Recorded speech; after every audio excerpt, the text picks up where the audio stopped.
We have some breaking news now out of Minneapolis. Right now, we are getting a new look at the ICE-involved shooting that killed a 37-year-old woman in an SUV, Renee Good. The video appears to be from the perspective of one of the ICE agents. Let's take a look.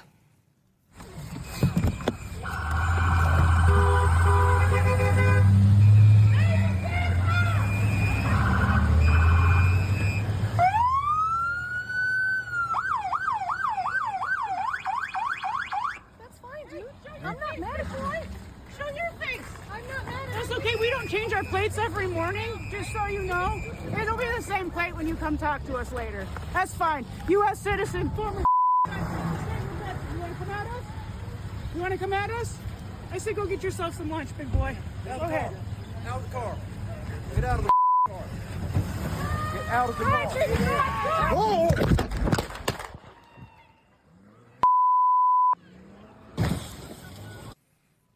NBC News national law enforcement and intelligence correspondent Tom Winter joins us now. Tom, walk us through what you saw in this video and the perspective you say appears to be from the ICE agent who fired the shots. It may be, and it's clearly heard there on the tape. There are two expletives that are uttered at the end of the tape, an F expletive, a B expletive, and we're not quite sure who said that, just so everybody's clear, who's speaking at that moment is now deceased.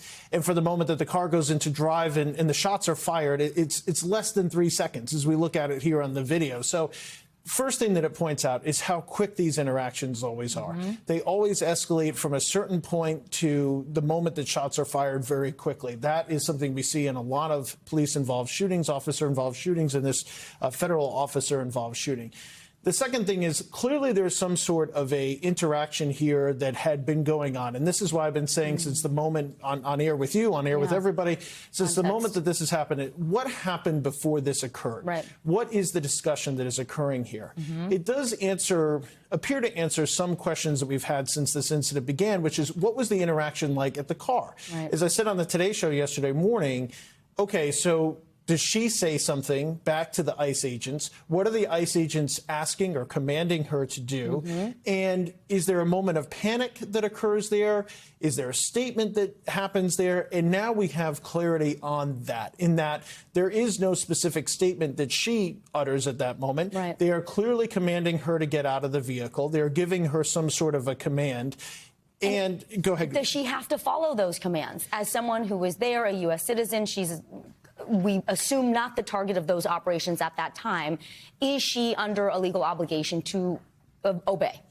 Typically, yes, because law enforcement has their lights on. Law enforcement is giving you a command. They're asking you to step out of the vehicle. There's a discussion that's taking place. I know that there's going to be different attorneys that are going to weigh in on this issue, so that's why I'm giving a caveat there. I would want to know more about that from a legal expert, but typically, yes, if law enforcement is giving you a command in that circumstance, that's something to do. They're certainly not telling her to drive away. Right. And so there's also, a question there of whether or not they've had some prior interaction with law enforcement. And that we don't know yet. Tom, stay right here. I want to bring in Julia Ainsley, who's standing by and who acquired this video. Julia, what can you tell us about how you got this video and what you're hearing from your sources about what you think it depicts? Well, of course, we can't go into sourcing on this, but this is a video that has been verified from our big team here at NBC News. This is just and look, there have been a lot of videos from different perspectives, but from the very beginning, we could see the officer who was involved in the shooting with a cell phone as he walked around the car, and so now we're getting it from his perspective. Unfortunately, we're not able to get a body cam. That's what we really want as journalists in this perspective, because body cams stay on the vest, and so when he goes to reach for the gun at the end of this video, that's when our view drops out and we just see the car. If we could have seen the vest, of course, we'd be able to get a more clearer perspective on exactly what this officer saw when he made that decision to shoot. Unfortunately, ICE does not have a mandatory policy on body cameras. They had a pilot program that started under the Biden administration, and right now no more than 20% of ICE officers on the streets actually have body cameras, and even if they do, they're not required to turn them on. So what we have is this. But as Tom points out, I mean, it does give us more of an idea into the interaction between these two parties. Now, the woman you see who's speaking to the officer the most, who's out of her car with the camera, I believe, and I don't think we're going out on a limb too far here, I do believe that is the wife of Renee Good, because so that people who are protesting them don't follow them from location to location, and they can do their jobs more covertly and presumably with more safety. And so she's saying, we're not changing our life. Officers are trained. They're told also never to come at a car from the front. And you can see he walks around the car several times. Things seem to escalate right as he's at the corner of the car. So again, what we would want is a body cam footage to be able to see if that corner was aimed near him. Again, what Tom said, the expletive too, I think is really going to come out and be a big piece of this conversation. And we're bleeping this out because we're on broadcast news, but it actually shows, and it may not have come from the officer who actually fired the shots, but one of the officers nearby. It's definitely a man's voice. We've heard it. And when they're saying effing B, that is coming out of the mouths of these officers as this shot was fired. Now, we know this is an FBI investigation. We know state investigators are not allowed to look into this, so they wouldn't even be reviewing this video or drawing any of their own conclusions. They're not even allowed to interview witnesses, even though the governor would like that. But these are all the things that would normally go into an investigation, not just from the feds, but also internally within ICE to see if there was any breach of conduct here. But at this point, we don't even know that they're doing an internal investigation into this officer or if he was even placed on any kind of administrative leave, which is protocol after that. So what this video does, though, is it's the first time we've gotten this much closer to the perspective of that officer as he chose to fire those shots.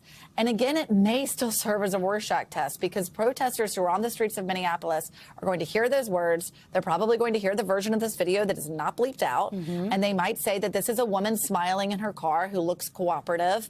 And then you have an angry ICE officer. But you may have people on the other side who say he was so close to her car when she began to accelerate. So it's another piece of this very complicated picture. A very important piece, actually, Julia, and you're right in pointing out that there's no requirement for ICE agents to wear body cameras. So this is really the closest and most key piece of video we get from that perspective that we haven't seen yet. The body camera would have been a wide angle. It would have been horizontal. It would have shown the moment that the shots were fired. But given this and the training, I've heard from multiple sources, and Tom, you can speak to this too, multiple sources in law enforcement who say they are not supposed to go in front of a vehicle and also not supposed to reach into a vehicle. You know, what is your sense there of how ICE agents are trained? And in a scenario like this, was it like an exigent circumstance where that officer needed to be in that position or the other one needed to be reaching into the car? It doesn't seem, at least based on that interaction, that there were any exigent circumstances. As far as reaching into a car, we know that the officer who fired the shots actually reached into a car in another incident 6 months earlier in Bloomington, Minnesota, and his arm got stuck between a car seat and the car frame as he was dragged 50 to 100 yards down the road. So definitely not his first time having a car incident like this. And, of course, he's going to be maybe more worried that he could be injured again. He did sustain injuries from that previous incident. But yes, the training behind this would say that they should not escalate. I've even spoken to some people about why they got out of their cars in the first place. But it does seem, and you could just feel this from the perspective, from the tension that you're watching build in that video, that they were really frustrated that this car was not moving. We know from Secretary Noem they'd already done an operation, so presumably they've arrested someone or they've gone out to arrest someone and they weren't there, but they did what they needed to do when they were on their way back to headquarters. I've spoken to people who said it would be a security threat if they blocked their egress and they weren't able to exit a place. But it is clear from anyone watching even the earlier videos, there seems to be some space to go around this car. But they're visibly frustrated that she won't move. We thank you for watching. And remember, stay updated on breaking news and top stories on the NBC News app or watch live on our YouTube channel.